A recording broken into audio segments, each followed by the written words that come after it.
start.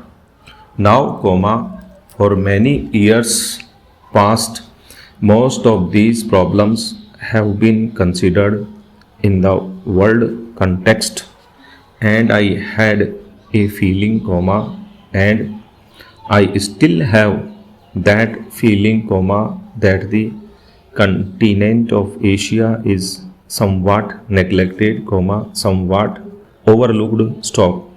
It is not considered important enough for as much attention to be given to it as is given to certain other parts of the world. Possibly that has been so, because most of the people who were considering these problems were themselves intimately connected with the other parts of the world, and naturally they thought of them in the first instance. Stop. Naturally, also, if I have to consider these problems, I would attach more importance to Asia, because it affects me more intimately. Stopera.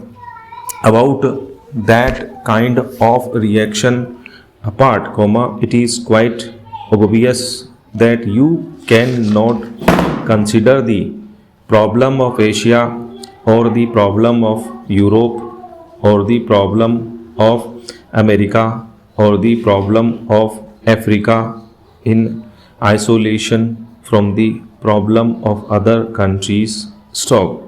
It just cannot be done, and if some countries which are fortunate enough today think that they can lead their lives in isolation irrespective of what happens in the rest of the world, it is obvious that they are under a misapprehension. Stop. Today, if one part of the world goes down economically, it has a tendency to drag others with it, just as when unfortunately war breaks out, other people who did not want war are involved. Stop. So it is not a question of the prosperous, merely out of the generosity of their hearts,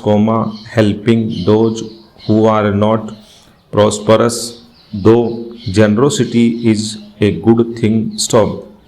But it is a question of enlightened self-interest, realizing that if some parts of the world do not progress, remain backward, they have an adverse effect on the whole economy of the world, and they tend to drag down those parts that are at present prosperous. Stop.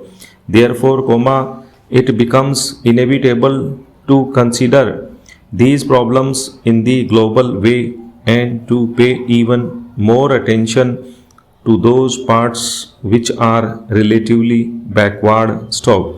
Asia has been for generations past in some static and backward condition. Stop. But during the last few years, mighty forces have been at work in Asia. Stop.